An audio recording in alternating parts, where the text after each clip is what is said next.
Estimados alumnos, estimados participantes de este seminario, Ángeles y Demonios, sean todos y todas muy bienvenidos a esta segunda parte, o este segundo módulo, si quieren, de este seminario súper interesante sobre un tema que despierta el interés, yo diría, de toda la cultura occidental, ya que estamos hablando de figuras que a diario las mencionamos, las tenemos en el lenguaje, las leemos en la Biblia, y no siempre nos hemos detenido a pensar sobre estas figuras. Y en este segundo módulo vamos a estar hablando sobre Satán o Satanás, la figura, ¿no?, que tanto es mencionado, como decía yo antes, en el día a día y tanto aparece en los textos bíblicos y en la cultura occidental, en el arte, en la cultura en general, en la arquitectura. Así que en un ratito estaremos nomás ya hablando con el doctor Adolfo Roitman, quien va a estar dictando este segundo módulo de este seminario. Agradecemos también aquí la presencia de nuestros amigos que hablan portugués en diferentes partes del mundo con traducción simultánea a dicho idioma. Así que, sin más, nos comunicamos entonces con el doctor Roitman. Adolfo, te saludo, ¿cómo estás? Hola Ariel, y aprovecho entonces para saludar a todos los participantes. La verdad que con muchas ganas de brindar esta segunda parte, ¿no? El segundo módulo de este mini curso sobre ángeles y demonios. Eh, la primera, la primera parte estuvo dedicada a presentar de una manera general el concepto de ángeles en la Biblia hebrea, ¿no? En el judaísmo intertestamentario. Lo mismo hicimos también con la del demonio. Y como yo te lo había comentado cuando concebimos este seminario, la figura del Satán es una combinación de ambos elementos, porque por un lado es también un ángel, pero también tiene sus aspectos demoníacos. Y dada la enorme complejidad que tiene este personaje, la oportunidad que me das ahora de desarrollar en dos masterclass, ¿no? En el día de hoy, en el día de mañana, la figura del Satán realmente me va a permitir, en este caso, poder entender cómo va evolucionando esta figura para transformarse realmente en una figura estelar del pensamiento y la religión de Occidente. Así que, con tu permiso, voy a compartir pantalla. Adelante. ¿Sí? Perfecto, Vamos a... Adolfo, adelante.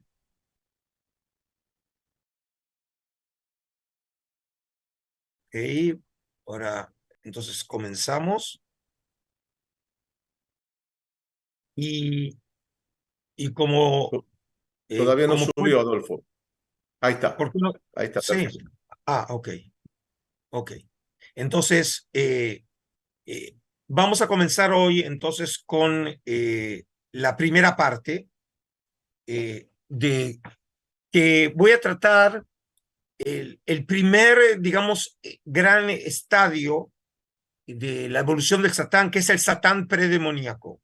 Y esto me parece muy importante para los participantes, porque precisamente el Satán que todos tienen en mente es el Satán demoníaco, el Satán que aparece obviamente en las historias del Nuevo Testamento con Jesús, o aquellos que conocen la literatura judía intertestamentaria. Pero hoy vamos a ver el comienzo de esta figura en el marco del pensamiento y la literatura del Oriente Antiguo. Así que, sin más, nosotros comenzamos y espero que disfruten de la clase. Entonces, para poder entender en toda su dimensión la figura del Satán, quiero en esta primera parte presentarlo, como dije, en el gran marco de referencia, y quiero hablar específicamente sobre el origen cósmico del mal en el pensamiento del Oriente Antiguo, porque ese es el marco inmediato que nos va a permitir entender la manera en que empieza a desarrollarse esta figura tan fascinante y enigmática a la vez como es la figura del Satán. Desde el comienzo mismo de la humanidad, el hombre se ha hecho siempre la misma pregunta: ¿por qué existe la muerte, la enfermedad, la violencia, el hambre o la guerra? En una palabra, como lo formularon los teólogos cristianos en el medioevo, unde malum, ¿de dónde viene el mal? Es decir, esta pregunta se la hacen los hombres desde siempre, desde que el hombre es hombre, porque obviamente desde que la raza humana existe en la Tierra, se tiene que enfrentar a estos grandes desafíos, como es la muerte, la enfermedad, la violencia y la guerra. En el Antiguo Oriente, los hombres creían que el mal era parte mismo de la estructura del universo. Más específicamente, ellos imaginaban al mal como un monstruo a quien había que destruir como condición sine qua non para permitir la vida. Es decir, los antiguos no eran menos pensantes que nosotros, los hombres modernos, pero la manera de expresar esas cuestiones que tienen que ver con el pensamiento, sus reflexiones sobre el mundo, no era a través de un pensamiento o un texto discursivo racional, sino utilizaban aquí lo que llamamos un lenguaje mitopoiético, ¿sí? Que en la etapa evolutiva de la humanidad es precisamente una imagen mucho más plástica, mucho más sensitiva, ¿sí? Y incluso sensual, pero no por eso menos profunda, ¿sí? Este lenguaje mitológico ha caracterizado al mundo antiguo e incluso hasta hoy en día. Muchas veces la manera en que nosotros percibimos la realidad sigue siendo por medio de estas imágenes mitopoiéticas. Este monstruo, por ejemplo, al que yo hice referencia cuando tratan de entender el concepto del mal no como un concepto abstracto, sino realmente de una representación de una figura, en este caso el monstruo, fue llamado Apep o Apophis en Egipto, imaginado en forma de serpiente gigante y en algunos textos en forma de cocodrilo. Él era una deidad que encarnaba el caos y por lo tanto era el oponente de la luz y Maat. Y el concepto Maat, un concepto muy central en el pensamiento egipcio, significa orden y verdad, es decir, aquello que le da coherencia precisamente al universo. El dios Ra era la deidad solar, portadora de luz, y por lo tanto el sustentador de Maat. Apep fue visto como el mayor enemigo de Ra, por lo que se le dio el título de enemigo de Ra y también el señor del caos. Los relatos de las batallas de Apep contra Ra decían que este monstruo residía en el inframundo, amenazando a Ra cada noche después de ponerse el sol para impedir que apareciera al otro día. Es decir, a diferencia de la manera en que nosotros vemos la realidad, una realidad regida por leyes físicas, el hombre antiguo veía que el mundo en realidad era un milagro en cada momento de su existencia y por lo tanto nada les aseguraba a ellos que al otro día iba a aparecer el sol, es decir, el dios Ra, como había sido un día anterior. Por eso asociaban precisamente a este monstruo, Apep, con forma de serpiente, con el inframundo, con la oscuridad y obviamente temiendo que al otro día no apareciera Ra. Y por eso imaginaban que cada noche debía vencer a ese monstruo a los efectos de poder otra vez aparecer en el cielo.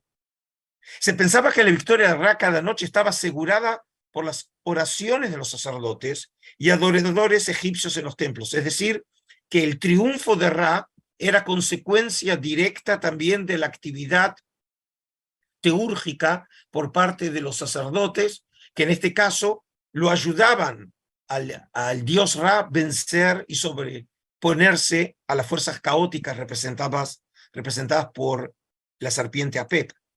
Los egipcios practicaban una serie de rituales y supersticiones para alejar a Apep y ayudar a Ra a continuar su viaje por el cielo. En la religión de la antigua Babilonia, ahora pasamos entonces para mostrar que a pesar de que cada una de las civilizaciones desarrolló sus propios conceptos, en realidad tenemos un trasfondo común. Ahora, en Babilonia, Tiamat era una diosa primordial del mar, apareándose con Apsu, el dios del agua subterránea para producir dioses más jóvenes. Ella era el símbolo del caos de la creación primordial y en algunas representaciones ella tenía forma de serpiente o dragón. Aquí ven en este sello mesopotámico que según se cree esta figura, otra vez de forma de serpiente, sería la representación de este monstruo acuático, Tiamat, y aquí perseguido por el dios Marduk como parte del relato que ahora nosotros vamos a mencionar en un momento. Según la epopeya de la creación mesopotámica, conocida como el Enuma Elish, que significa en un comienzo, este monstruo marino encabezó las fuerzas del caos en la lucha primordial contra Marduk, siendo finalmente muerto en la batalla final. Y así entonces les traigo el pasaje en donde Marduk, que es el jefe de los dioses jóvenes, que se enfrenta ahora con las fuerzas del caos encabezadas por Tiamat, el momento central del relato es el siguiente. Mientras tanto, los dioses, preparados para la batalla, afilaban sus armas. Y salieron Tiamat y Marduk, el más sabio de los dioses, y marcharon hacia el combate y se aproximaron a la batalla. El Señor extendió su red para envolverla. El viento malo que le seguía detrás lo soltó contra su rostro. Cuando Tiamat abrió su boca cuanto pudo, hizo penetrar el viento malo de modo que no pudo cerrar sus labios. En cuanto a los terribles vientos llenaron su vientre, su cuerpo quedó distendido y su boca quedó totalmente abierta. Entonces, él soltó una flecha y atravesó su vientre, cortó sus entrañas y hendió su corazón. Y después de haberla reducido en la impotencia, acabó con su vida, echó abajo su cadáver para ponerse de pie sobre él. Es decir, aquí este texto que es un momento central en el drama cósmico, cuando Marduk vence a Tiamat, es el momento de inflexión, es el punto de inflexión a partir del cual luego, precisamente a partir de los miembros de la diosa Tiamat, Marduk creará el mundo como nosotros lo conocemos. La pregunta ahora es, ¿acaso estas historias que acabo de contar, por un lado las que conocían sobre el monstruo Apep en Egipto, o más específicamente la de Tiamat en Babilonia, ¿acaso le fueron extrañas a los antiguos israelitas? Porque la pregunta de ustedes es, con todo el respeto que merecen estas historias, ¿qué relevancia pueden tener para el antiguo Israel? Y eso es lo que quiero mostrarles. A decir verdad, los hebreos en la antigüedad conocieron estos relatos, hasta el punto de contar historias en algo similares a las conocidas en las mitologías orientales. Una prueba en este sentido es el siguiente texto en el libro de Salmos, en donde el autor judaíta le reprochaba a Yahvé no haber destruido a los babilonios como lo había hecho con los monstruos marinos en los comienzos de la creación, dando a entender que el salmista conocía otra versión de la creación diferente a la de Génesis 1. Aquí lo que quiero decir es, supongo que muchos, si no todos los participantes en este seminario, conocen la versión de la creación con la que comienza el libro de Génesis, en el capítulo 1, en donde Dios, por medio de su palabra, crea el mundo como nosotros lo conocemos. Sin embargo, en la propia Biblia hebrea, pero en un texto que podríamos decir que es periférico, no forma parte, digamos, de esa versión central, como lo tenemos en la apertura del Pentateuco, aparece otra versión en un contexto literario específico. El contexto es en donde el salmista se encuentra totalmente aturdido, anodadado por el hecho de que el templo de Jerusalén fue destruido por los babilonios. Y lo que lo sorprende es que el Dios de Israel no haya impedido esa destrucción. Y por lo tanto, de alguna manera, enrostrándole esa inacción por parte de él, de no haber intervenido en la historia para salvar el templo, precisamente le recuerda algo que hizo en el comienzo de la creación. Y fíjense ahora qué versión de la creación conoce el salmista. Oh Dios, mi rey desde el principio, autor de salvación en medio de la tierra. Tú hendiste el mar con tu poder, quebraste las cabezas de los monstruos en las aguas. Tú machacaste las cabezas de Leviatán y las hiciste pasto de las fieras.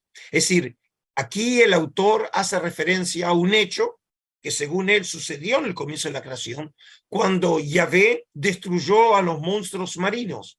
Una versión que recuerda en mucho la versión que nosotros conocemos de la epopeya de la creación en Babilonia, en el Numa Elish. La esperanza israelita era que en el final de los tiempos, el monstruo marino, símbolo de las fuerzas del caos, sería definitivamente destruido por Yahvé, el Dios creador. Es decir, no solamente el salmista conoce esa tradición, sino que incluso, ahora vamos a ver, en el texto de Isaías 27, que es una sección entre capítulos 24 y 27 de Isaías, que lo llamamos los biblistas el Isaías apocalíptico, que probablemente no es un texto que tenga como origen el profeta Isaías, que conocemos del siglo VIII de la época siria, sino probablemente un texto más tardío añadido a esa primera parte de lo que llamamos el primer Isaías, entre capítulos 1 y 39, en donde aquí hace referencia al final de los tiempos, y en ese contexto, fíjense lo que dice aquí probablemente un profeta anónimo. Aquel día castigará Yahvé con su espada dura, grande, fuerte, a Leviatán, serpiente huidiza, a Leviatán, serpiente tortosa, y matará al dragón que hay en el mar. Es decir, otra vez hace alusión a este mito que no solamente tiene validez en cuanto al origen de la creación, sino también como que en el final de los tiempos Yahvé habrá de destruir definitivamente al monstruo símbolo del caos, obviamente como expresión de la llegada de los tiempos escatológicos. Esta rápida reseña nos revela que las antiguas civilizaciones del Oriente, incluyendo Israel, en algunos círculos, concebían el mal como un componente del orden del cosmos, siendo una parte integral de su estructura. Según esta concepción, el mal representado en forma de monstruo marino no podía ser totalmente destruido. El caos quedaba en el mundo como una fuerza latente que podía volver a reaparecer en cualquier momento. Por ejemplo, esto se manifiesta muy en claro en el relato del diluvio universal, en donde, por ejemplo, Dios abre las ventanas, las compuertas del cielo, y las aguas ahora inundan el mundo. Pero teniendo en cuenta precisamente que las aguas estaban asociadas con las fuerzas caóticas y en última instancia con la noción o la idea del mal primigenio, el hecho de que esas aguas volvieran a inundar el mundo y por lo tanto volver el mundo al caos, era la idea que esas fuerzas estaban siempre latentes y que en algún momento podían volver otra vez a la existencia. Un eco desmitologizado de esta concepción, como dije, lo encontramos en la Biblia hebrea, cuando las aguas del caos primigenio, que nosotros tenemos en Génesis 1:2, que habían sido divididas por Dios al comienzo de la creación, en Génesis 1:6-7, a la manera que Marduk había dividido en dos partes el cuerpo muerto de Tiamat, y muchos biblistas sugieren que la imagen que aparece en Génesis 1 probablemente está inspirada en el poema de Numa Elish, cuando también Marduk divide el cuerpo muerto de Tiamat, y sostenidas por el firmamento, fueron luego abiertas para descargar el diluvio universal sobre la tierra, lo que recién les acabo de decir.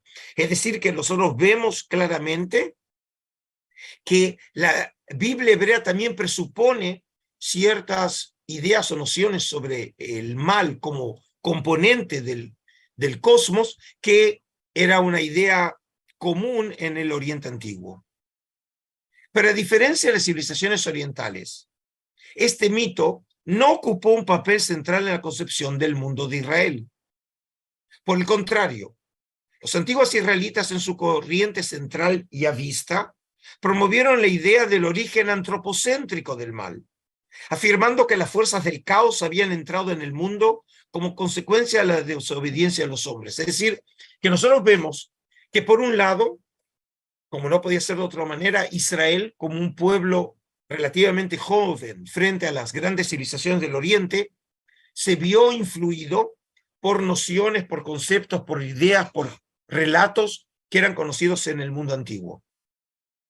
Y a eso luego le agregó sus propias intuiciones, como en este caso sobre un tema central, como es el origen del mal.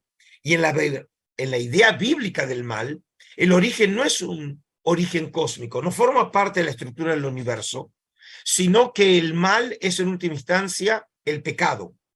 Y el pecado fue introducido por los hombres, y ese es el pecado que en última instancia desarticuló el orden primigenio que, al haber nacido a las manos de Dios, era un orden en donde todo era muy bueno, como lo dice también al final del capítulo 1 de Génesis.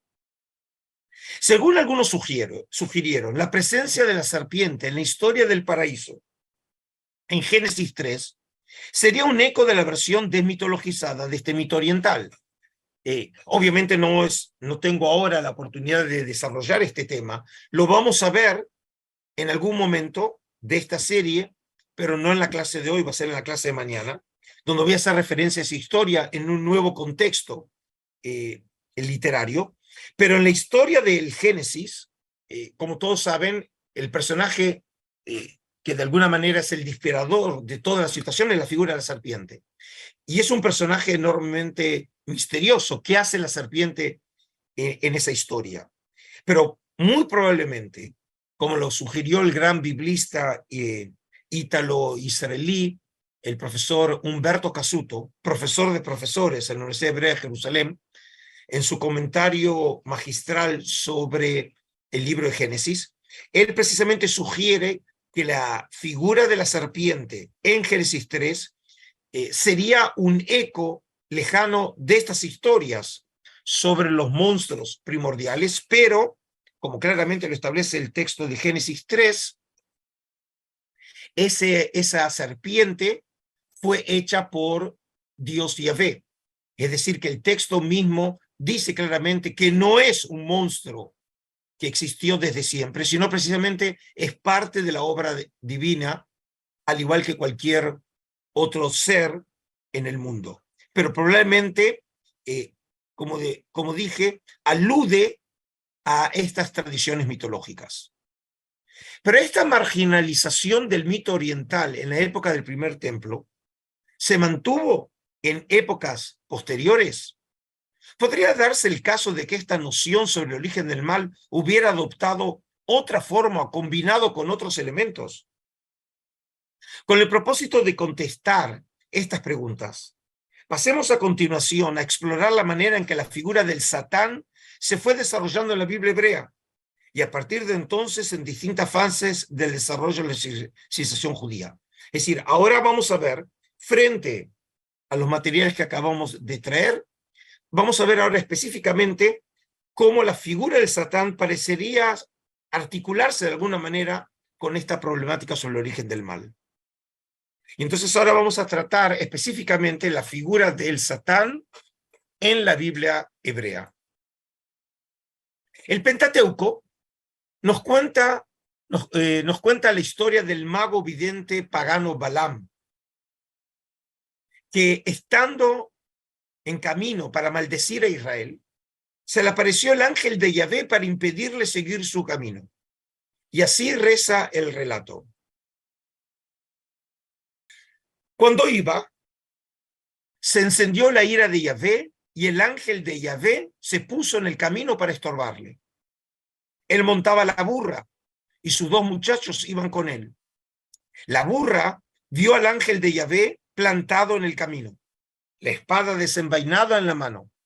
La burra se apartó del camino y se fue a campo traviesa. Balaam pegó a la burra para hacerla volver al camino.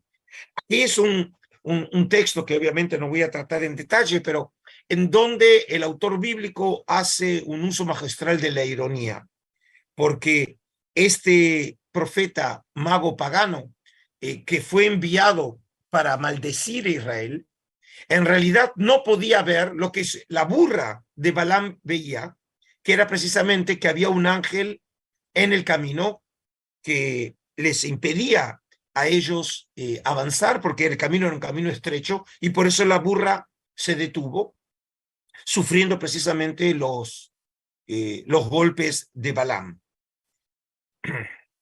Según cuenta la historia, el ángel de Yahvé, en cumplimiento de su misión como enviado de Dios, se interpuso en el camino de la burra de Balaam para estorbarle. Y ahora quiero explicar precisamente ese pasaje. La expresión en hebreo de las palabras para estorbarle es lesatánlo, ya que el término satán en hebreo significa adversario u obstáculo. Es decir, el uso de la palabra satán aquí como verbo significa que el ángel funcionaba para estorbar o impedir el avance de Balaam con su burra. Como se puede ver claramente en el caso de Hadad, quien es llamado el enemigo Satán del rey Salomón.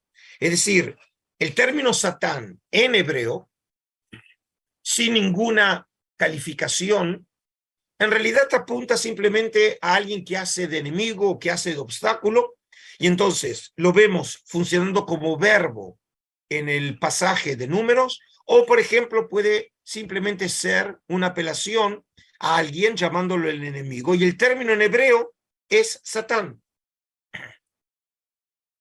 El ángel de Yahvé tenía por función servir de obstáculo para el avance de Balaam. Su esencia no era ser malévolo. A decir verdad, el ángel de Yahvé fue un enemigo ad hoc, sirviendo a manera de mensajero. Lo que acabo de decir se conecta con lo que vimos nosotros en el primer módulo, cuando hablamos de los ángeles, que los ángeles tenían o cumplían distintas funciones. Una de ellas, como en este caso, podía ser simplemente ser un enemigo, un obstáculo, ¿sí? Con el propósito de traer o cumplir un mensaje o una función según la orden de Yahvé.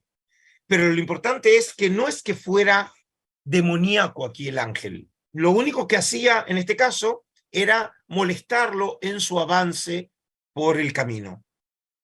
En este sentido, pues, no encontramos todavía en este relato al Satán como un ángel específico y con una función definida. Recién hallamos una figura así en dos obras relativamente tardías de la literatura bíblica, Zacarías y Job. Es decir, precisamente, no solamente basta con decir o con contestar la pregunta si el Satán aparece en la Biblia hebrea, sino es muy importante saber en dónde aparece. Y el Satán aparece solamente en dos obras y muy sintomáticamente son dos obras relativamente tardías, como son las de Zacarías, del profeta de comienzos de la época persa, y la obra de Job, que forma parte de los hagiógrafos de la Biblia hebrea. Tanto el libro de Zacarías como el de Job, por lo menos en su edición final, y en unos momentos van a entender a qué me refiero, pueden ser datados para la época persa, siglo VI, IV antes de la era común. Es decir, la época persa es la primera época de la que llamamos, o una subépoca de la época que llamamos la época intertestamentaria o la época del Segundo Templo, que comienza para algunos con la destrucción del templo de Jerusalén y el exilio babilonio, y para otros con la reconstrucción del templo de Jerusalén en el año 516-515 antes de nuestra era.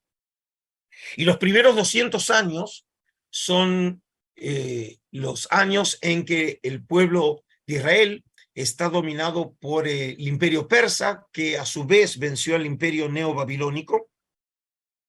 Y es precisamente en este momento en donde dos obras de este periodo hacen referencia precisamente a la figura del Satán.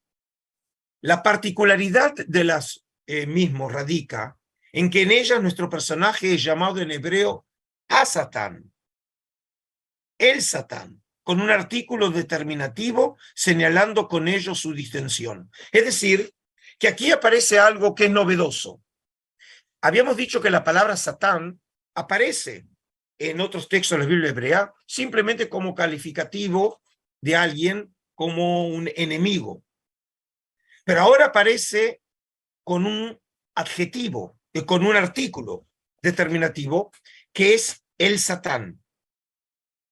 Y estas son las dos únicas oportunidades en toda la Biblia hebrea en que se menciona este personaje de esta manera, convirtiéndose su función en un nombre propio. Y en ambos casos, la referencia es a un ángel.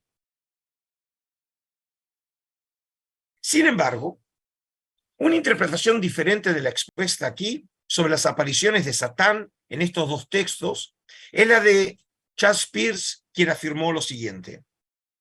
Tanto Job como Zacarías añaden el artículo definido al sustantivo Satán, es decir, ahora es Hasatán, indicando que el término en estos contextos no denota un nombre propio, según Peirce.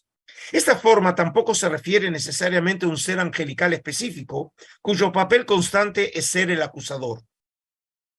Más bien, el uso definido resta énfasis a la identidad precisa del ser angelical y enfatiza su estatus actual pero temporal. Por lo tanto, a Satán, según Peirce, en estos pasajes se refiere a un ser celestial al que se le ha asignado el papel temporal de adversario o acusador para vigilar a la humanidad o para acusar y probar al pueblo de Dios. Las historias de Job y Zacarías están ambientadas en el concilio divino o en la corte celestial, lo que plantea la cuestión de si a Satán se entromete en el concilio o es miembro de él. Ahora, después de esta presentación, y ahora lo vamos a ver en detalle, veamos a continuación la primera de estas instancias en el libro de Zacarías. Así, tenemos aquí el texto tan intrigante de Zacarías capítulo 3. Me hizo ver después, el que está hablando es en primera persona, es el profeta Zacarías, al sumo sacerdote Josué que estaba ante el ángel de Yahvé. El sacerdote es el sumo sacerdote Josué, hijo de Yotzadac, es decir, es el sumo sacerdote en Judea durante la época persa. A su derecha estaba el Satán para acusarle. Dijo el ángel de Yahvé al Satán: Yahvé te reprima, Satán. Reprímate, Yahvé, el que ha elegido a Jerusalén. ¿No es este un tizón sacado del fuego? Y estaba Josué vestido de ropas sucias, en pie delante del ángel.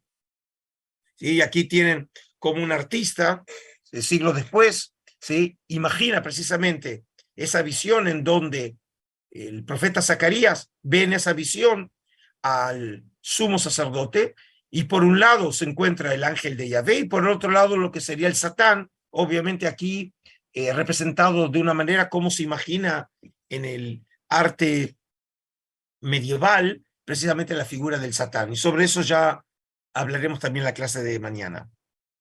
Tomó la palabra y habló así a los que estaban delante de él. Quitadle esas ropas sucias y ponedle vestiduras de fiesta, le dijo. Mira, yo he pasado por alto tu culpa. Y colocad en su cabeza una tiara limpia. Se le vistió de vestiduras de fiesta y se le colocó en la cabeza la tiara limpia. Y el ángel de Yahvé que seguía en pie.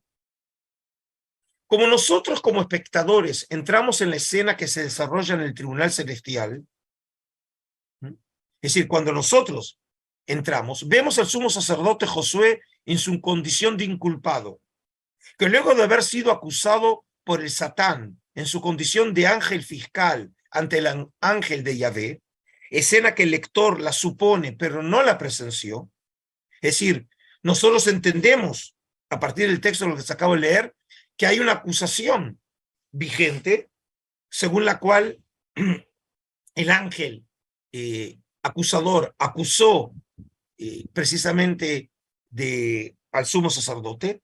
Este último, es el ángel de Yahvé, lo reprendió al Satán, argumentando que debía haber mostrado misericordia hacia el sumo sacerdote al evaluar su caso. El texto de Zacarías no explicita la naturaleza de las faltas cometidas, pero él mismo las asume como ciertas al reconocer como un hecho que sus ropas estaban sucias. Es decir, el texto, con esa imagen de que el texto estaba manchado, significa que reconocía en esa visión que realmente el sumo sacerdote había pecado.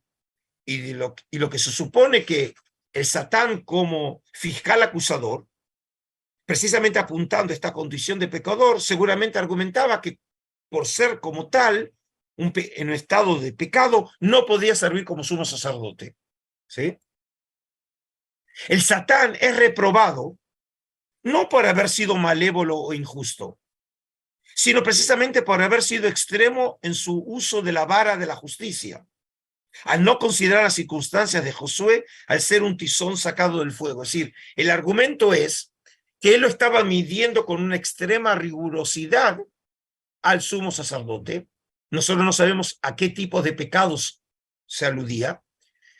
Y aquí el ángel de Yahvé muestra misericordia, porque dice, es un tizón sacado del fuego, es decir, es un resto de esos judaítas que habían sido llevados al exilio, que después de las penurias pasadas en el exilio, ahora gracias a los persas pudieron regresar del exilio a la tierra de Israel. Y por lo tanto, no se lo podía medir con la vara de la justicia y de la rigurosidad, porque en ese caso el pueblo de Israel se iba a quedar sin sumo sacerdote. Según algunos, este enfrentamiento en el tribunal celestial habría sido una proyección de las tensiones religiosas y sociales existentes en la comunidad judaíta posexílica entre grupos ultraconservadores representados por el Satán y grupos progresistas representados por el ángel de Yahvé. Es decir, la gran pregunta es, ¿cómo debemos explicitar, entender, interpretar el sentido de esa visión? Es decir, ¿qué quiere decirnos el texto con esa visión? Y entonces los estudiosos, y aquí humildemente también creo que tienen mucho de razón, esta visión en realidad refleja, proyectada en la visión, una realidad social, en donde están en pugna grupos, y probablemente los grupos ultraconservadores le negaban legitimidad al sumo sacerdote Josué, hijo de Sodac, por las presuntas faltas que él había cometido, que nosotros no sabemos de su naturaleza. Mientras que otros grupos, en este caso el representado por Zacarías, y que están representados por el ángel de Yahvé, dicen, no, nosotros no podemos, en este caso, seguir solamente la regla estricta de la justicia, sino que tenemos que mostrar misericordia. ¿Sí? En la visión de Zacarías, el Satán no es presentado en ocasión de presentar su alegato. Y si a ello le sumamos el hecho de que este personaje es reprobado por el ángel de Yahvé, entonces queda claro que el Satán en esta visión se revela como un ser celestial débil, secundario y muy opacado. Es decir, es lo máximo que nosotros podemos decir en este caso de esta situación. Por un lado es un nuevo personaje, nosotros no habíamos visto en ninguna otra fuente antes la presencia del el Satán, es decir, este Ha-Satán que hace las veces, como dije, de un fiscal acusador en el cielo. Pero como vemos, aparece dentro de este marco narrativo como una figura bastante opaca. Por el contrario, su aparición tiene un tono totalmente diferente en el caso del libro de Job. El Satán es mencionado en el libro de Job solamente en los 2 primeros capítulos de la obra, que junto con la sección capítulo 42, versículos 7 a 16 del libro, son los únicos segmentos en prosa de una obra mayoritariamente en verso. Es decir, tenemos claramente una división en la obra con materiales escritos en 2 géneros literarios diferentes. Buena parte de la obra es verso, pero solamente al comienzo y al final tenemos prosa. Según los estudiosos, la sección en verso sería la más antigua, que recuerda materiales conocidos de la literatura mesopotámica. Por ejemplo, el tipo de cuestión que se maneja en la parte del verso en Job sobre la injusticia y el sufrimiento injustificado por parte de Job, recuerda una obra que conocemos del mundo mesopotámico, que se lo conoce como el Job babilónico. Obviamente que la relación entre las dos obras es precisamente al revés. El Job bíblico es un eco de ese Job babilónico que nosotros conocemos a través de los escritos que nos llegaron a nosotros por medio de la escritura cuneiforme. Mientras que la sección en prosa sería la más tardía, probablemente compuesta en la época persa, siglo VI y IV antes de nuestra era. Es decir, hay una parte más antigua que, como dije, parecería ser un eco de una tradición literaria del Oriente, como se ve reflejado en el Job babilónico. Y por otro lado tenemos las secciones en prosa, que precisamente son las que envuelven a la sección en verso, tanto al comienzo como al final de la obra. Además de la argumentación en favor de la datación tardía de la sección en prosa, a partir de las diferencias de estilo entre las partes, se puede blandir otra razón basada en el contenido, a saber, la sección en verso no presupone en ningún momento la figura del Satán, como así tampoco la prueba a la que habría sido sometido Job según los capítulos 1 y 2. Es decir, nosotros hoy, cuando leemos la obra en su formato actual, nos vemos influidos por el comienzo de la obra y por eso también creemos que el resto de la obra presupone lo que nosotros leemos al comienzo. Pero en realidad, cuando nosotros leemos la parte en verso sin tomar en cuenta el comienzo de la actual versión de Job, en realidad en ningún momento se hace referencia ni a la cuestión, como dije, de la prueba, ni tampoco nunca se hace referencia nuevamente a la figura de Satán. Satán aparece solamente en los capítulos iniciales, capítulos 1 y 2. Por el contrario, la parte en verso trata de dilucidar la razón del sufrimiento de Job, presentando dos posiciones encontradas. Por un lado, es presentada la posición de los amigos de Job, que suponen que sus males serían a manera de castigo para algún pecado cometido, siguiendo el paradigma deuteronomístico. Y la posición de Job, que se niega a reconocer el haber cometido una falta. Es decir, el paradigma deuteronomístico establece que el pecador sufre por sus faltas, mientras que el justo es premiado por sus acciones precisamente bendecidas por Dios.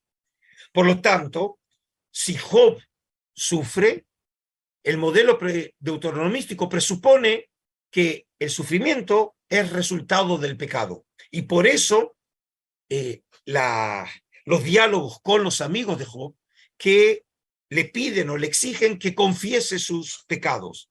Y él se niega porque él dice no haber pecado. Y realmente en ningún momento él o el propio texto reconoce o hace referencia a los pecados cometidos por Job. ¿Sí? Después de estos breves comentarios introductorios, que en última instancia, como vuelvo a decir, la referencia a Satán es solamente en los capítulos 1 y 2 de la obra de Job, veamos los textos sobre Satán en Job. El capítulo inicial de la obra presenta a Job, y aquí es interesante que Job está mencionado en otro lugar en la Biblia hebrea, que es en el libro de Ezequiel 14, en dos versículos, el versículo 14 y versículo 20, como un ejemplo de justos no israelitas. ¿Sí? Es decir, que Job, en realidad, a pesar de que nosotros lo encontramos en la Biblia hebrea, en realidad Job es un no israelita de la tierra de Uz, probablemente al sur de Edom, la actual región de la península arábiga, como un hombre recto que temía a Dios y se apartaba del mal. Aquí lo que puedo decir entre paréntesis es que probablemente la literatura bíblica se hizo eco de una figura conocida en el Oriente como un justo, en este caso, como dije, la figura de Job, que no tiene orígenes israelitas, pero el autor bíblico de alguna manera lo adopta para comunicar por medio de su figura, precisamente tratar y explorar el tema sobre el origen del mal y la razón del sufrimiento de los justos. Entonces, teniendo esta información sobre Job como trasfondo, es decir, al comienzo lo presenta el texto como un hombre justo y muy recto, y después de contar sobre su riqueza y su piedad, el texto pasa de la tierra al cielo. Es decir, es como si en la cámara primero estaba centrada en la tierra y ahora pasa a centrarse en el cielo, contándonos sobre la conversación que mantuvo Yahvé con el Satán en ocasión de la reunión de la corte celestial. Y ahora entonces el texto dice así, en Job 1. El día que los hijos de Dios venían a presentarse ante Yahvé, vino también entre ellos el Satán. El término hijos de Dios en hebreo es Bnei Elohim, que aquí haría las veces de una corte celestial, y el texto precisamente señala que entre esos Bnei Elohim, que ya habíamos visto es una manera de llamar también a los ángeles, se destaca uno en especial que es el Satán. Yahvé dijo al Satán, ¿de dónde vienes? Y el Satán respondió a Yahvé, de recorrer la tierra y pasearme por ella. Y Yahvé dijo al Satán, ¿no te has fijado en mi siervo Job? No hay nadie como él en la tierra. Es un hombre cabal, recto, que teme a Dios y se aparta del mal. Respondió el Satán a Yahvé, ¿es que Job teme a Dios de balde? ¿No has levantado tú una valla en torno a él, a su casa y a todas sus posesiones? Has bendecido a la obra de sus manos y sus rebaños hormiguean por el país. Pero extiende tu mano y toca todos sus bienes, verás si no te maldice a la cara. Dijo Yahvé al Satán, ahí tienes todos sus bienes en tus manos, cuida solo de no poner tu mano en él. Y el Satán salió de la presencia de Yahvé. Es decir, ¿cuál es el argumento de Satán? Cuando Dios se alardea precisamente de Job como un gran justo, él dice, pero en realidad él ha mostrado ser recto y justo y serte fiel simplemente porque lo has bendecido con todas las bendiciones de la tierra, ¿sí? Y por eso él dice, ¿qué pasaría si precisamente se complicara esa realidad y él se viera ahora en una situación de desgracia? Y entonces Yahvé, frente a ese argumento del Satán, le da el permiso para que precisamente él lo pruebe a Job, a pesar de que el término prueba no aparece, pero lo ponga a prueba, pero siempre poniendo cuidado de no terminar matándolo. Y el Satán entonces salió precisamente preso para poner en ejecución las pruebas. El Satán es presentado en esta escena como un ángel de la corte celestial distinto del resto de los hijos de Dios. Según Alfonso Ropero define su función en este relato y dice así, Satán es pues una especie de fiscal de la creación, de ahí su nombre de acusador o adversario, que no tiene nada que ver con un ser demoníaco y esencialmente perverso. Es decir, nosotros inmediatamente, cuando leemos sobre Satán, enseguida pensamos en el ser demoníaco. Pero Satán, en este momento de la evolución de la figura en la tradición bíblica, de la Biblia hebrea, todavía no aparece como un ser demoníaco. En su función de fiscal o acusador, manifiesta tendencias desfavorables para con el hombre justo, poniendo en duda su bondad, su fidelidad o su rectitud, obteniendo de Dios la facultad de ponerlo a prueba. Es decir, vemos claramente que el Satán forma parte de la corte celestial, Dios sigue estando por sobre el Satán, y el Satán, para funcionar, necesita recibir las instrucciones por parte de Dios. Luego de que Satán saliera en cumplimiento de la orden divina, volvió a repetirse la escena una segunda vez. Es decir, el texto realmente lo puso a prueba y Job realmente no falló en la prueba. A pesar de su sufrimiento, a pesar de que realmente perdió sus bienes, a pesar de que murieron sus hijos, de todas maneras, Job siguió siendo fiel a Dios. Y entonces, ahora, en el capítulo 2, vuelve a repetirse la escena una segunda vez en el cielo. Pero esta vez con una diferencia notable, a saber que Dios reconoció su debilidad frente a la firmeza del Satán.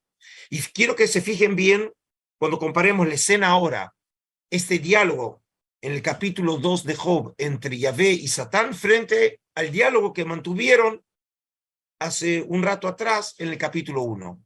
Dice así: el día en que los hijos de Dios venían a presentarse ante Yahvé, vino también entre ellos el Satán. Yahvé dijo al Satán: ¿de dónde vienes? Y el Satán respondió a Yahvé: de recorrer la tierra y pasearme por ella.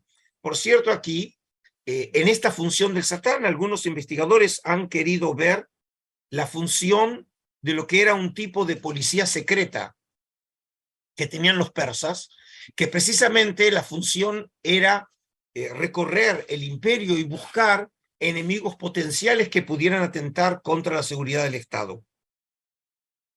Y algunos creen ver en la función del Satán precisamente un eco o referencia o alusión a esta policía secreta en la época persa.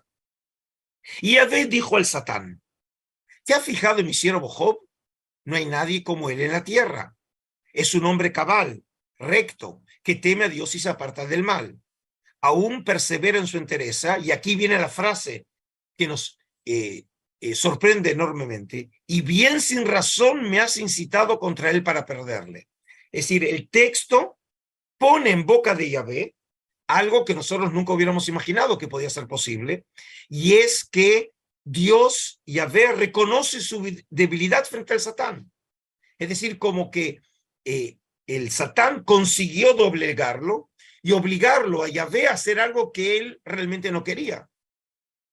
Pero aún así, el Satán pudo convencer a Yahvé para permitirle probarlo por segunda vez.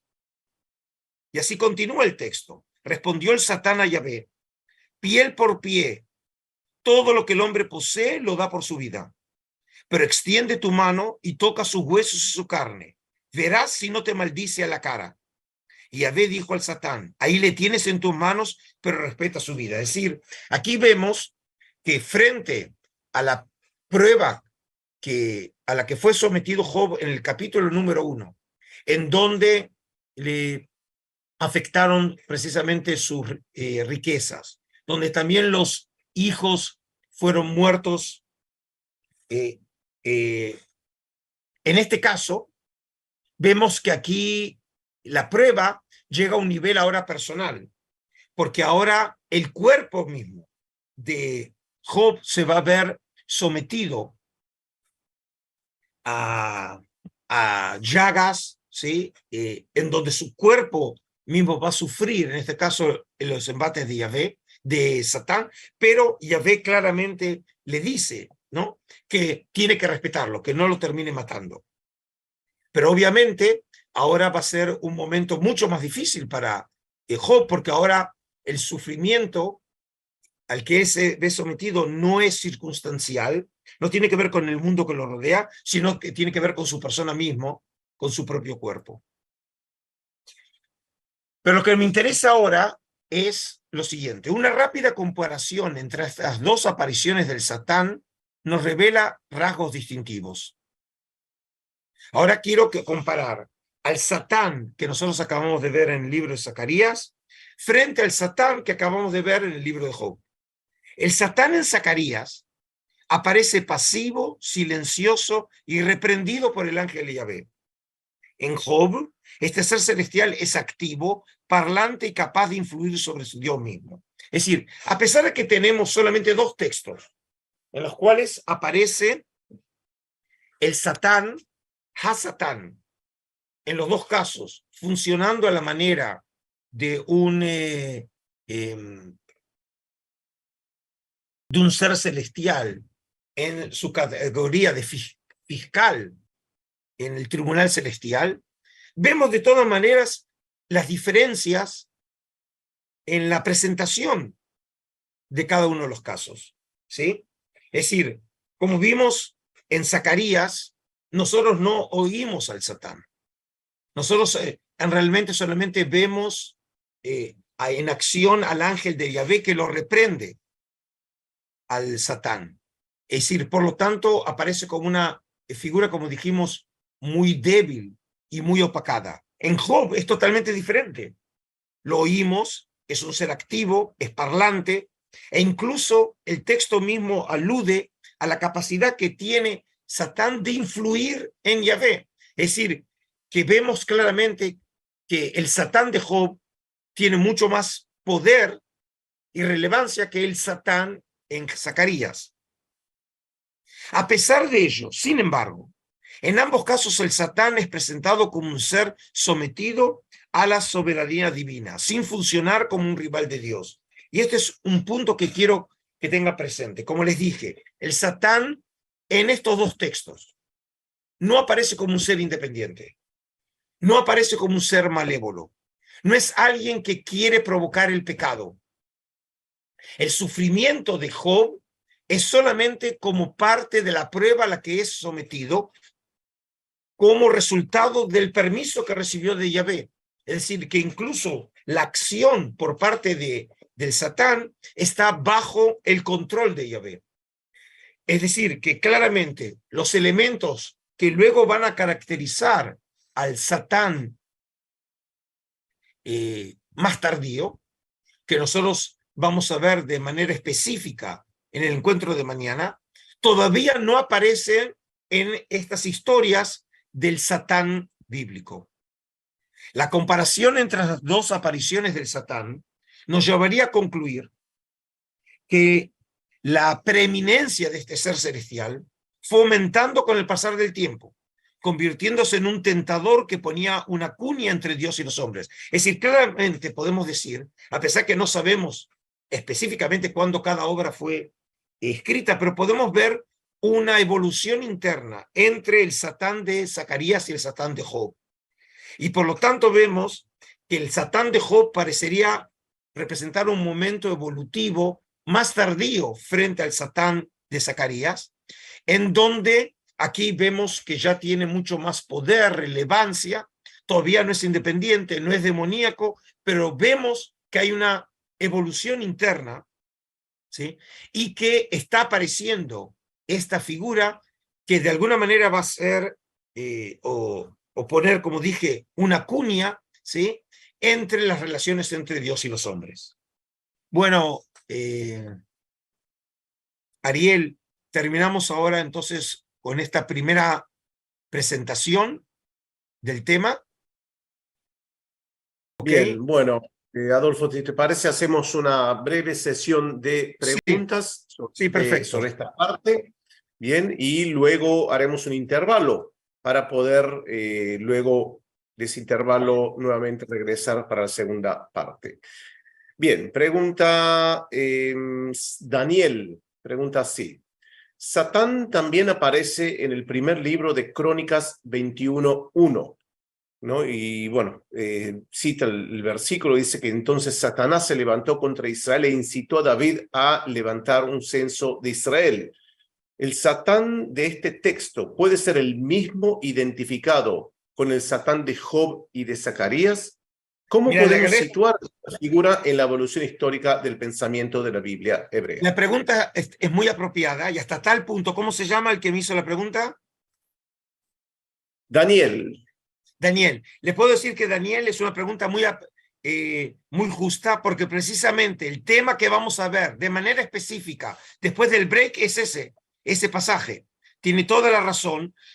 Todavía no quiero adelantar mi respuesta porque es un texto muy complejo y que precisamente forma parte de la tercera sección de la clase de hoy. Así que lo que muestra que fue muy atento a lo que yo dije, porque la pregunta viene muy a cuento, y quiero que dejar en claro que yo no estoy en relación con Daniel. Así que él es el que me da pie para el próximo sección. Eso lo vamos a hacer después del break.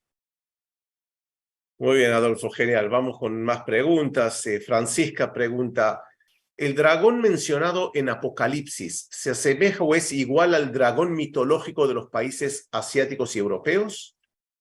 Bueno, por un lado, también ese tema lo voy a tratar, y está muy bien que todos me hagan preguntas, significa que están muy enganchados, ¿no? Y conocen del tema, pero la tradición de Apocalipsis 12 lo voy a tratar en el encuentro de mañana, porque tiene que ver con el judaísmo intertestamentario y no tiene nada que ver con el tema del dragón del este asiático. Esto en realidad tiene que ver con estos temas que son universales en la mitología. No necesariamente hay relaciones históricas o genéticas entre dragones de un lado y dragones del otro. En general, el dragón es otra expresión del tema de la serpiente, y el tema de la serpiente es un tema realmente muy popular en las mitologías de los pueblos, ¿sí? Pero el tema específico de ese dragón, en ese texto lo vamos a ver en la clase de mañana. Muy bien, estás haciendo el promo para lo que vendrá, digamos. No, lo que significa Eh, también que cuando estuve pensando las clases, realmente lo pensé bien porque está bien. Traigo todos los ejemplos, por lo menos hasta ahora, que la gente también pensó en ello. Así que está bien, porque van a Vamos encontrar bien. respuesta en el resto de las clases. Perfecto. Bueno, seguimos con más preguntas. Rafael pregunta así: en el tratado Baba Batra, Reish Lakish dice que Satanás, el Yetzer Hara y el ángel de la muerte son todos uno. ¿No sería ese un vínculo de creencia con Génesis 6:5? Bueno, no, si se refiere, seguramente no es 6.5, no sé por qué tiene que ver con el capítulo 6 tiene que ver con el tema de los hijos de Dios y las mujeres, no sé si hace referencia a eso. Lo que él hace referencia ahora, y están bien, las preguntas están bien, pero todos se adelantan al tema. Es decir, y esto es interesante porque muestra que en última instancia, ¿por qué era necesaria la clase de hoy? Porque hoy precisamente hablo del Satán cuando todavía no es un ser demoníaco. Es decir, cuando nosotros vemos cómo se va desarrollando en la historia de la literatura y del pensamiento de Israel, estamos en un estadio evolutivo en donde el Satán todavía no tiene nada que ver ni con el Yetzer Hara, con la inclinación al mal, no tiene nada que ver con el Satán demoníaco, tentador, el originador de los pecados y la caída del hombre, que lo conocemos, ¿sí? Yo sé que la gente tiene ideas sobre el Satán, pero conocemos a un Satán tardío.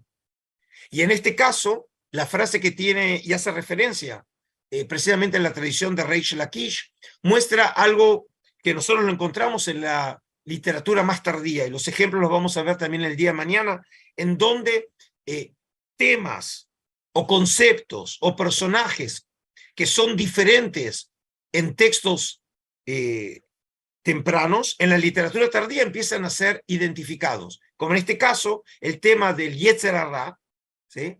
Que el concepto Yetzer Hara aparece en la Biblia hebrea, pero no aparece en Génesis 6, creo que es en Génesis 9, ¿sí?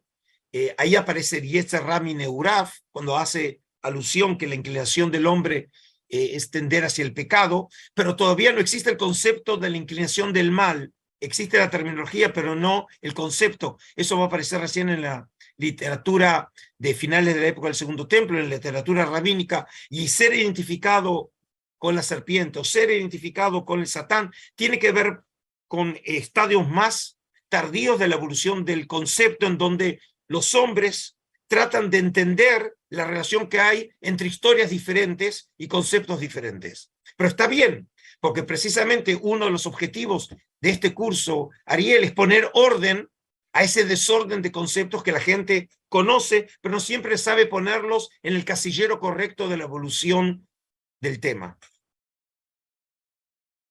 Bien, Adolfo. Bueno, seguimos con más preguntas.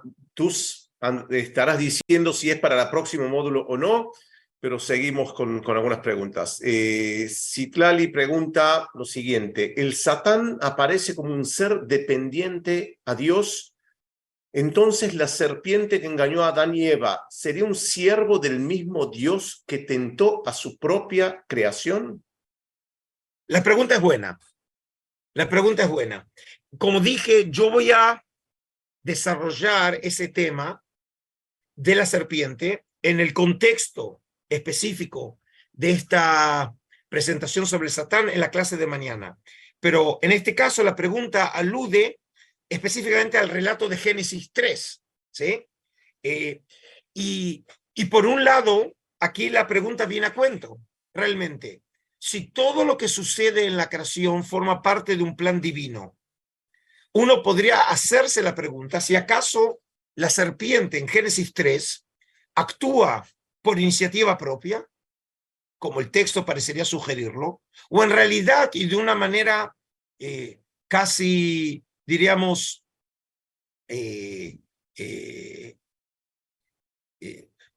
una manera, digamos, muy sofisticada, en realidad la serpiente es de alguna manera un enviado de Dios por el cual pone a prueba a los primeros hombres en cuanto el cumplimiento de la primera orden que Dios le dio a Adán de no comer del fruto prohibido. Digo Adán porque el texto bíblico en Génesis 2 nunca dice que esa orden le haya sido dada también a Eva por parte de Dios, porque cuando le da la orden a Adán, Eva todavía no había sido creada. Por eso una pregunta que los exégetas hicieron con razón es precisamente de dónde Eva sabía que no se podía comer del fruto. Cuando Dios emite la orden, ella no había sido creada y en ningún momento no se nos dice que Adán le haya dicho o le haya comunicado esa orden. Pero bueno, no hay respuesta en el texto. Por lo tanto, viene a cuento esa pregunta y no lo podemos saber.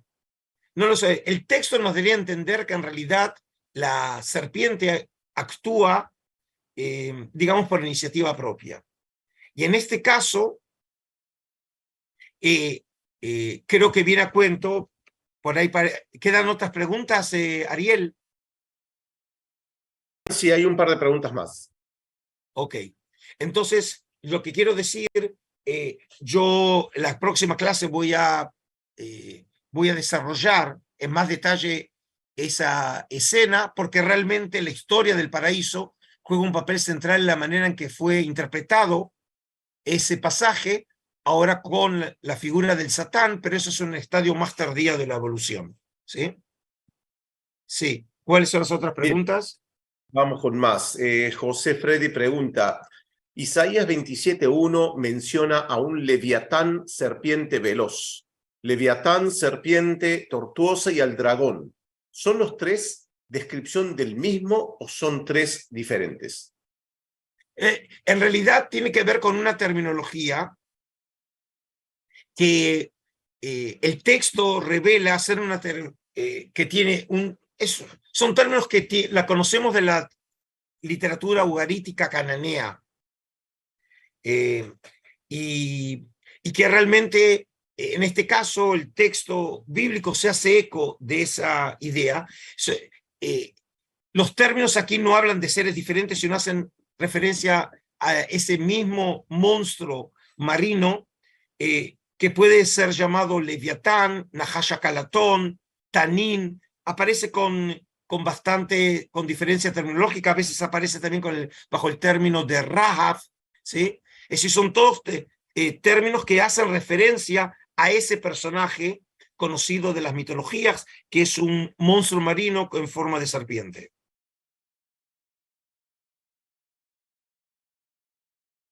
Bien, seguimos con más. Una pregunta de Gabriel que dice así. ¿Qué Nahash, o sea, serpiente, tiene que ver con adivino, bronce, algo que ilumina? La palabra, y pregunta una nueva pregunta, ¿la palabra para serafín significa serpientes ardientes? ¿O qué Hasatán tiene que ver con serpiente y con algo que brilla? Wow, hoy hay Un preguntas que curso muestran entero que... eso. ¿Cómo? Es un curso entero la respuesta para esto, Eso, ¿no? eso, realmente es un curso entero. Por ahí, como siempre vimos, Ariel, que de preguntas surgen nuevos temas, ¿no? Por ahí podríamos pensar en un curso para tratar en detalle sobre la serpiente del paraíso y todos los relatos, ¿no?, que se crearon a partir de ese texto, que es un texto fundamental en la historia del pensamiento y la religión de Occidente.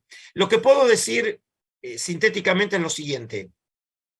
Debe haber una relación semántica entre el término Nahash, serpiente, con el término o con el verbo lenajesh, que es adivinar, ¿sí?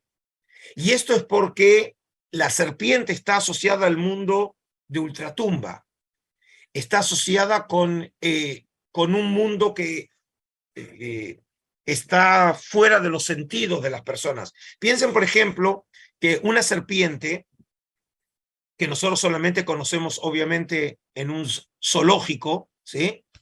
Y a ninguno de nosotros se nos gustaría encontrarnos con una serpiente, pero la serpiente siempre está asociado a que viene de la tierra o de las profundidades de la tierra. Es decir, que viene, como dije, de un mundo de ultratumba y por lo tanto está asociado también con conocimientos esotéricos. Y eso probablemente haya llevado al hecho de que el mismo término sea utilizado para los adivinos, que ellos adivinan menahashim, precisamente, y por lo tanto, por esa habilidad que tienen los adivinos, pueden conocer sucesos, ideas que están fuera de la percepción humana. Es decir, precisamente, que tiene que ver con el mundo esotérico, con el mundo del misterio. Y en este sentido, parece ser que hay una relación semántica entre los términos. Y la otra tiene que ver con el término de los serafines, ¿sí? Y tiene mucha razón. ¿Se acuerdan que ustedes que en la clase yo lo traté ese tema? Yo dije que mientras que los serafines los imaginamos siempre, y yo traje representaciones en la historia del arte, que se lo muestra con rostros, incluso rostros humanos o rostros de niños, probablemente los serafines, que el texto bíblico hace referencia a ellos, serían un tipo de serpientes voladoras. Y por eso hace precisamente referencia al texto de las serpientes venenosas que conocemos en el relato de Números, que precisamente son serpientes que probablemente, como dije, hacían referencia a este tipo de seres con alas, que nosotros lo conocemos, por cierto, y yo lo traje también en la clase número 1, cuando hablé de los ángeles y los otros seres que están en la corte celestial, forman parte de lo que seríamos los animales de la corte celestial, porque conocemos el tema de ángeles, de serpientes aladas en la mitología y la iconografía egipcia, ¿sí? Y probablemente este tema tenga como origen eso, la religión egipcia. Bien, Adolfo, seguimos ya con las últimas preguntas, nos estamos acercando. Bueno, una pregunta que dice así: ¿qué significan los mitos orientales la expresión la serpiente sinuosa y la serpiente tortuosa mencionada en Isaías 27:1? Bueno, dije que aquí específicamente el texto de Isaías se hace eco de una terminología técnica, podemos llamarla así, que la conocemos de la mitología ugarítica, del monstruo marino, también llamado Yam. Yam nosotros en hebreo, que para nosotros es el mar, pero eso hace la referencia a este monstruo marino en forma de serpiente, ¿sí? Que obviamente, digamos, la serpiente también, por su manera de avanzar, también es tortuosa, ¿no? Lo conocemos nosotros, esa manera de la serpiente. Pero es una, como dije, es una terminología que hace referencia a este monstruo mitológico que, como ya lo vimos, Israel se hace eco de esas tradiciones que en este caso están utilizadas para representar por medio de esa imagen las fuerzas del caos que serán vencidas por Dios en el final de los tiempos de manera definitiva. Chema pregunta: ¿qué significado tiene en la Biblia hebrea el árbol de la vida y el árbol de la ciencia del bien y del mal?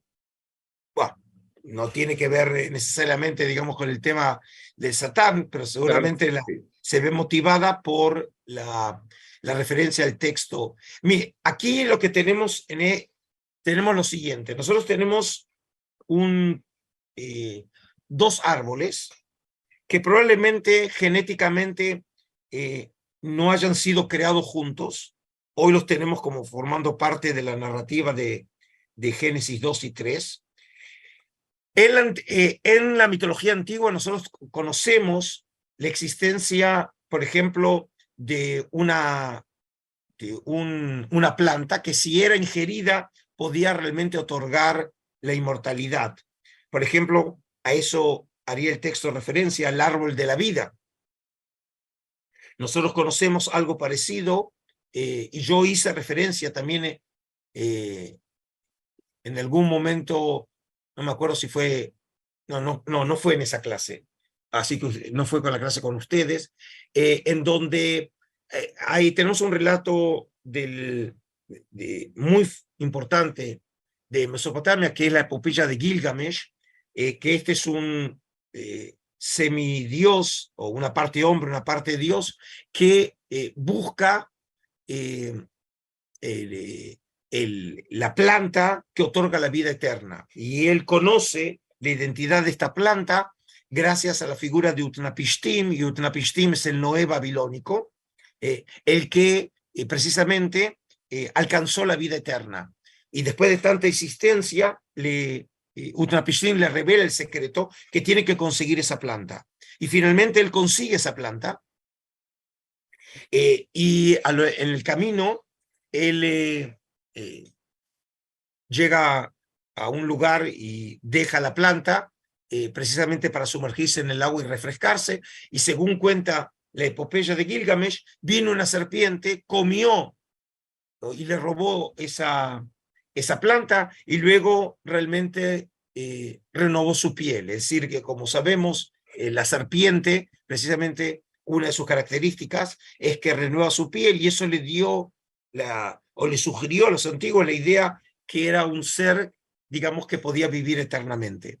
De todas maneras, el texto sugiere que había una planta que si uno la consumía, uno podía obtener la inmortalidad.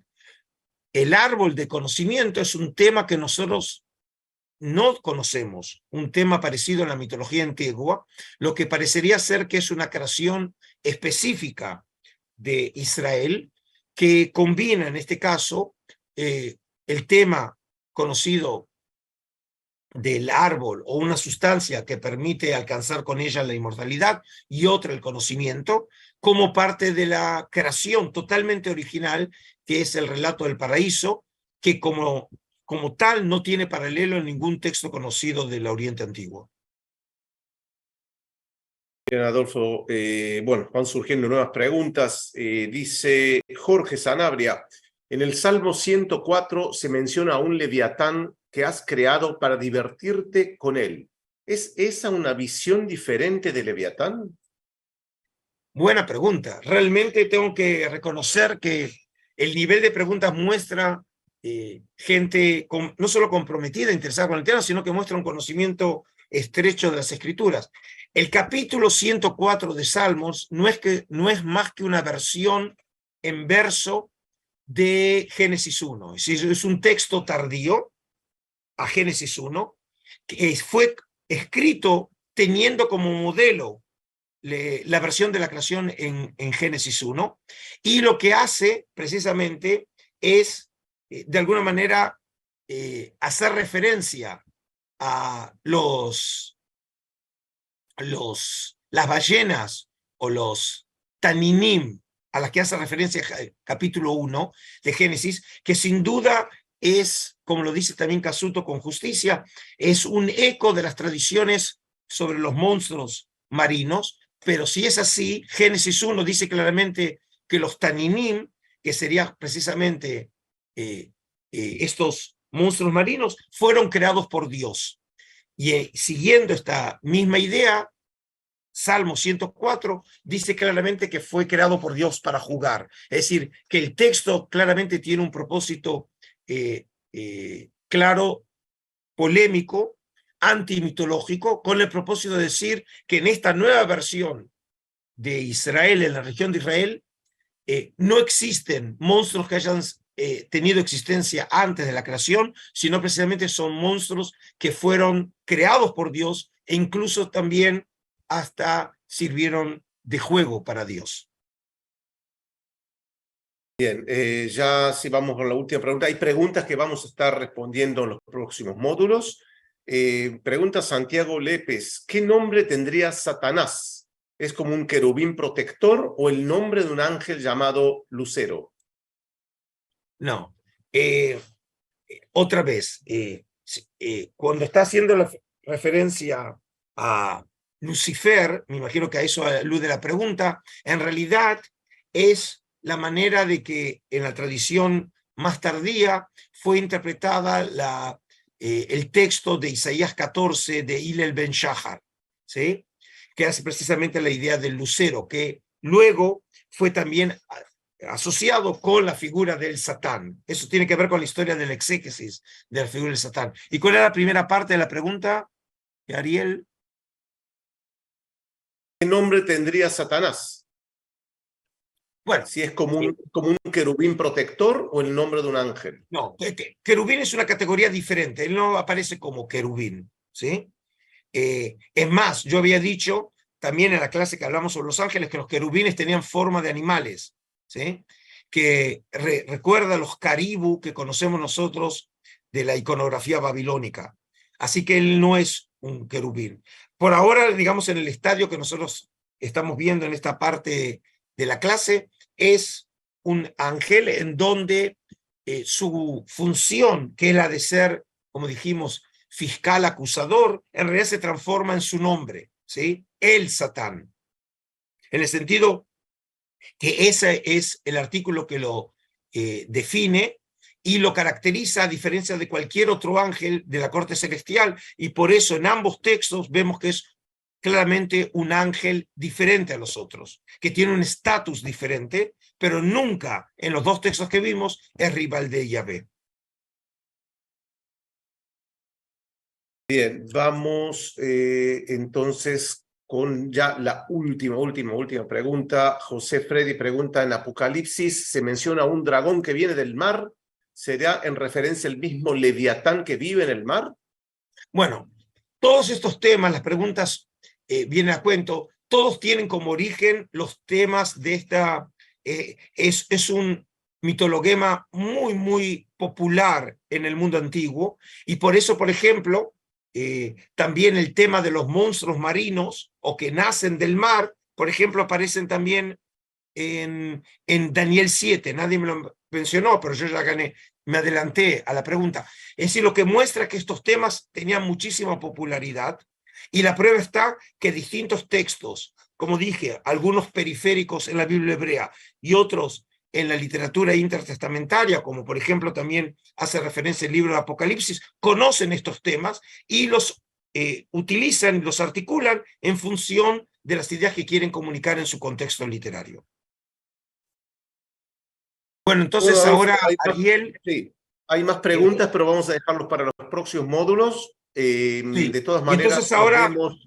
en Sí, una media hora más, ¿sí? Lo que sería correcto. aquí, digamos, en Israel va a ser a las 9.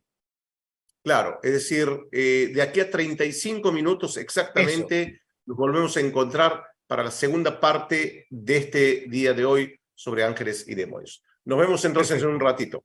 Muchas Chao entonces, gracias. adiós. Hasta luego. Hasta pronto.